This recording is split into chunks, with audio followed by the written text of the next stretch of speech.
एक दिन श्याम और रतन नाम के दो दोस्त पुलिया पर बैठकर बातें कर रहे होते हैं। अरे रतन, क्या बात है, बहुत खुश नजर आ रहे हो।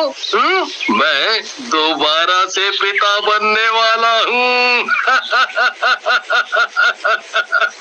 अरे वाह मेरे भाई, अब तो पार्टी होनी चाहिए, पार्टी। फिर श्याम और रतन वहाँ से अपने अपने घर चले जाते हैं। अरे माया, तुम्हें पता है रतन फिर से बाप बनने वाला है। मजा आ गया उसकी बात सुनकर, बहुत ही अच्छा लगा है। श्याम की बात सुनकर माया को गुस्सा आ जाता है और वो श्याम को गुस्से में बोलती है, तुम्हें तो दूसरों के ही बच्चे अच्छे लगते हैं, खुद तो कभी बाप बन नहीं पाए, दूसरों के लिए ताली पीटते रहोगे क्या जिंदगी भर? कुछ अपने बारे में भी तो सोचो। माया मेरी रानी, तुम भी ना गुस्से में कुछ भी बोलती हो। अरे जब हमारे बच्चे होने होंगे हो जाएंगे, अब हम क्या कर सकते हैं? कोशिश तो हम कर ही रहे हैं ना। फिर श्याम और माया सो जाते हैं। अगली सुबह माया कुएं में पानी भरने जाती है। वहाँ उसे रतन की पत्नी सोना मिलती है। सोना के साथ उसकी सहेली भी होती है। माया सोना को बच्चे के लिए बधाई देने लगती है। सोना बहन, कल श्याम जी मुझे बता रहे थे तुम माँ बनने वाली हो, बधाई हो। इससे पहले सोना कुछ बोलती, उसके साथ खड़ी उसकी सहेली जिसका नाम पूजा होता है बोलती है, तुम क्या जिंदगी भर बधाई देती रहोगी, खुद कब माँ बनोगी? कहीं तुम बांझ तो नहीं हो ना? हाँ? पूजा की बात सुनकर माया को बहुत गुस्सा आता है और वो वहाँ से चली जाती है। उधर सोना भी पूजा को माया से किए गलत व्यवहार के लिए डांटती है। माया को पूजा की बात सुनकर बहुत गुस्सा आता है और वो सोना और पूजा से बदला लेने की ठान लेती है और काला जादू की किताबें पढ़ने लगती है। समय बीतता जाता है। सोना का बच्चा होने वाला होता है। सोना रतन से बोलती है, रतन, मुझे कई दिनों से बहुत ही डरावने सपने आ रहे हैं, जैसे कोई चुड़ैल मेरे पेट में घुसने की कोशिश कर रही हो। मुझे बहुत घबराहट हो रही है। तुम भी ना सोना, तभी कहता हूँ ज्यादा भूतिया फिल्में और कार्टून मत देखा करो। अरे कुछ नहीं है, बस तुम खुश रहो, सब ठीक होगा। फिर धीरे धीरे सोना की डिलीवरी की तारीख आ जाती है। रतन एक दाई जिसका नाम लक्ष्मी होता है उसे बुलाकर लाता है और कमरे के बाहर खड़े होकर इंतजार करने लगता है। क्या होगा इस बार, तो ना जाने मेरा मन भी घबरा रहा है। हे भगवान, हम पर अपनी नजरें बनाए रखना। थोड़ी देर में लक्ष्मी बाहर आती है। उसके शरीर में चारों तरफ खून ही खून लगा होता है। ये देखकर रतन घबरा जाता है और पूछता है, लक्ष्मी मौसी, ये सब क्या है? क्या हुआ? सोना तो ठीक है ना? लेकिन इससे पहले कि लक्ष्मी कुछ कहती, एक बच्ची उसके पीछे से उड़ती हुई आती है। उसके 3 सर और कई सारे हाथ होते हैं। वो लक्ष्मी की गर्दन से चिपक कर उसका खून पीने लगती है। लक्ष्मी जोर से चिल्लाती है, रतन, तेरे यहाँ चुड़ैल पैदा हुई है, ये तो कोई शैतान है, मार डालेगी ये सबको, बचा मुझे। लेकिन इससे पहले कि रतन कुछ करता, वो चुड़ैल बच्ची लक्ष्मी को मार डालती है। रतन बच्ची के सिर पर डंडे से वार करता है, लेकिन बच्ची को कुछ नहीं होता। वो बच्ची गुस्से में रतन की तरफ बढ़ती है।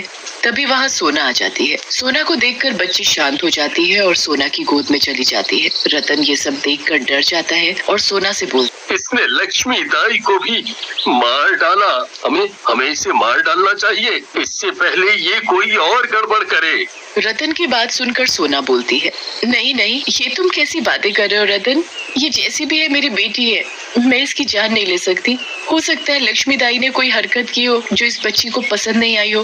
फिर रतन चुपचाप लक्ष्मी दाई की लाश को दफना देता है। अगले दिन श्याम रतन से मिलता है और बच्चे के बारे में पूछता है, अरे रतन भाई, क्या हुआ? कुछ बताया नहीं तुमने? तुम्हारे तो बच्चा होने वाला था ना?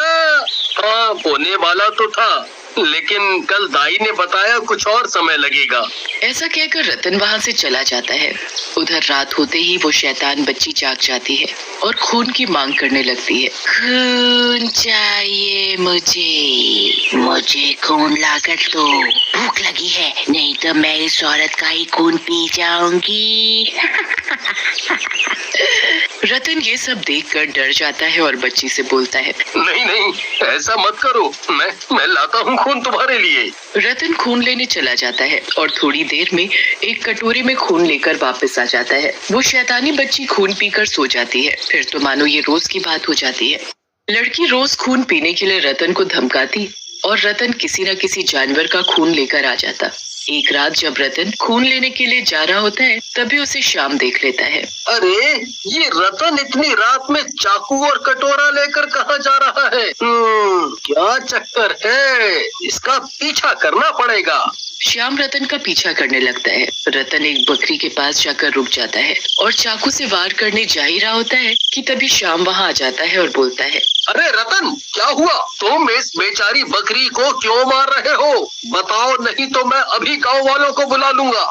श्याम की बात सुनकर रतन रोने लगता है और रोते रोते सारी बात श्याम को बता देता है, जिसे सुनकर श्याम रतन से बोलता है, मुझे माफ कर दो रतन, मुझे नहीं पता था तुम इतनी मुसीबत में हो। तुम चिंता ना करो, इस मुसीबत में मैं तुम्हारे साथ हूँ। अभी तुम जैसा वो शैतान बच्ची कह रही है कर दो, हम सुबह इस समस्या का हल खोजेंगे। फिर रतन उस बकरी को मारकर उसका खून उस लड़की को पीने के लिए दे देता है और लड़की भी खून पीकर खुश हो जाती है। अगली सुबह रतन और श्याम मिलकर एक तांत्रिक के पास जाते हैं और उसे सारी बात बताते हैं, जिसे सुनकर तांत्रिक बोलता है, बेटा रतन, तुम्हारी बच्ची पर किसी ने काला जादू किया है और उसी काले जादू की वजह से उस बच्ची के शरीर में चुड़ैल का वास हो गया है।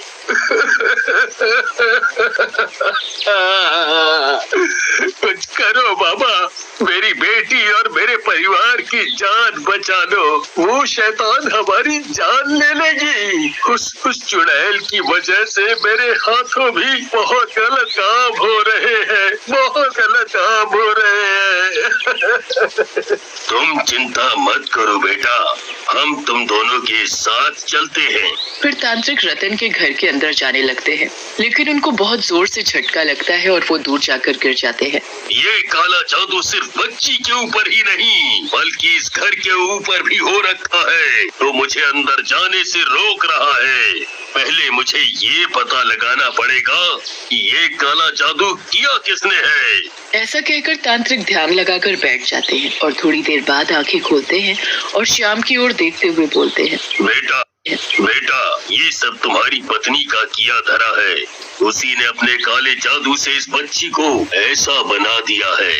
उसी को बुलाकर लाना होगा और उससे ही जानना होगा उसने ऐसा क्यों किया है।